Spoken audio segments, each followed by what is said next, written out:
حضرت ابو بکر صدیق، حضرت ابن زبیر، حضرت علی رضی اللہ تعالی عنہم وغیرہ کی نمازوں کے حالات۔ مجاہد رحمۃ اللہ علیہ حضرت ابو بکر صدیق رضی اللہ تعالیٰ عنہ اور حضرت عبداللہ بن زبیر رضی اللہ تعالیٰ عنہ کا حال نقل کرتے ہیں کہ جب وہ نماز میں کھڑے ہوتے تھے تو ایسا معلوم ہوتا تھا کہ ایک لکڑی گڑی ہوئی ہے، یعنی بالکل حرکت نہیں ہوتی تھی۔ علماء نے لکھا ہے کہ حضرت ابن زبیر رضی اللہ تعالیٰ عنہ نے حضرت ابو بکر صدیق رضی اللہ تعالیٰ عنہ سے نماز سیکھی، اور انہوں نے حضور صلی اللہ علیہ وسلم سے، یعنی جس طریقے سے حضور صلی اللہ علیہ وسلم نماز پڑھتے تھے اسی طرح ابو بکر صدیق رضی اللہ تعالیٰ عنہ پڑھتے تھے، اور اسی طرح عبداللہ بن زبیر رضی اللہ تعالیٰ عنہ۔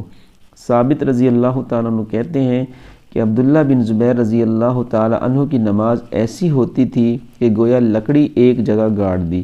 ایک شخص کہتے ہیں کہ ابن زبیر رضی اللہ تعالیٰ عنہ جب سجدہ کرتے تو اس قدر لمبا اور بے حرکت ہوتا تھا کہ چڑیاں آ کر کمر پر بیٹھ جاتی۔ بعض مرتبہ اتنا لمبا رکوع کرتے کہ تمام رات صبح تک رکوع ہی میں رہتے۔ بعض اوقات سجدہ اتنا ہی لمبا ہوتا کہ پوری رات گزر جاتی۔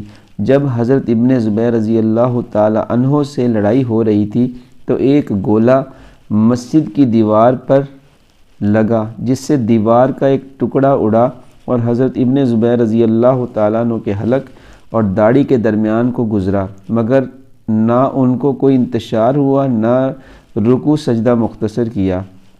ایک مرتبہ نماز پڑھ رہے تھے، بیٹا جس کا نام ہاشم تھا پاس سو رہا تھا۔ چھت میں سے ایک سانپ گرا اور بچہ پر لپٹ گیا۔ وہ چلایا، گھر والے سب دوڑے ہوئے آئے، شور مچ گیا، اس سانپ کو مارا۔ ابن زبیر رضی اللہ تعالی عنہ اسی طرح اطمینان سے نماز پڑھتے رہے۔ سلام پھیر کر فرمانے لگے، کچھ شور کی سی آواز آئی تھی، کیا تھا؟ بیوی نے کہا، اللہ تم پر رحم کرے، بچہ کی تو جان بھی گئی تھی، تمہیں پتہ ہی نہ چلا۔ فرمانے لگے، تیرا ناس ہو، اگر نماز میں دوسری طرف توجہ کرتا تو نماز کہاں باقی رہتی۔ ہدایہ وغیرہ۔ حضرت عمر رضی اللہ تعالیٰ عنہ کے اخیر زمانہ میں جب ان کے خنجر مارا گیا، جس کی وجہ سے ان کا انتقال ہوا، تو ہر وقت خون بہتا تھا اور اکثر غفلت بھی ہو جاتی تھی، لیکن اس حالت میں بھی جب نماز کے لیے متنبہ کیے جاتے تو اسی حالت میں نماز ادا فرماتے اور ارشاد فرماتے کہ اسلام میں اس کا کوئی حصہ نہیں جو نماز چھوڑ دے۔ حضرت عثمان رضی اللہ تعالیٰ عنہ تمام رات جاگتے اور ایک رکعت میں پورا قرآن شریف ختم کر لیتے۔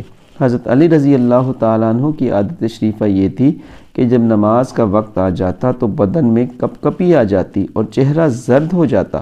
کسی نے پوچھا کہ یہ کیا بات ہے؟ فرمایا کہ اس امانت کا وقت ہے جس کو اللہ جل شانہ نے آسمانوں اور زمین اور پہاڑوں پر اتارا، تو وہ اس کے تحمل سے عاجز ہو گئے اور میں نے اس کا تحمل کیا ہے۔ خلف رضی اللہ تعالیٰ عنہ بن ایوب سے کسی نے پوچھا کہ تمہیں نماز میں مکھیاں دق نہیں کرتی؟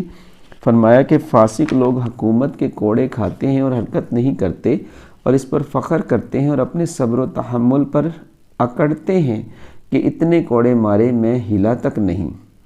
میں اپنے رب کے سامنے کھڑا ہوں اور ایک مکھی کی وجہ سے حرکت کر جاؤں۔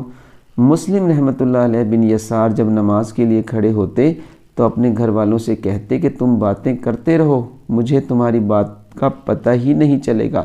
ایک مرتبہ بصرہ کی جامع مسجد میں نماز پڑھ رہے تھے کہ مسجد کا ایک حصہ گرا، لوگ اس کی وجہ سے دوڑے وہاں جمع ہوئے، شور و شغب ہوا مگر ان کو پتہ ہی نہ چلا۔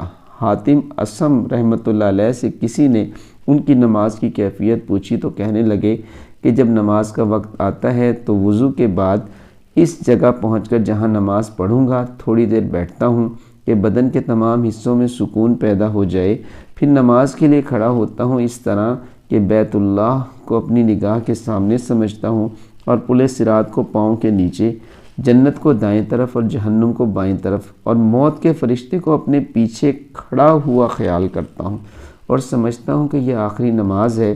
اس کے بعد پورے خشوع و خضوع سے نماز پڑھتا ہوں اور اس کے بعد امید اور ڈر کے درمیان رہتا ہوں کہ نامعلوم قبول ہوئی یا نہیں۔ بس بھئی اللہ تعالیٰ سے دعا ہے کہ اللہ تعالیٰ مجھے اور آپ کو بھی ایسی نمازیں پڑھنے کی توفیق عطا فرمائے جیسے صحابہ کرام رضی اللہ اجمعین نے پڑھی، جیسے تبع تابعین نے، بزرگان دین نے پڑھی، کہ پورے دھیان اور توجہ کے ساتھ ہم اللہ کو راضی کرنے کے جذبے کے ساتھ، محبت کے ساتھ، خشوع و خضوع کے ساتھ نمازیں خود بھی پڑھنے والے بن جائیں اور ان باتوں کو ہم دوسروں تک بھی پہنچانے والے بن جائیں۔ اللہ تعالی ہم سب کو عمل کی توفیق عطا فرمائے اور اللہ تعالی ہم سب کا ایمان اور کلمے پر خاتمہ نصیب فرمائے۔ آمین ثم آمین۔ جزاکم اللہ خیرا۔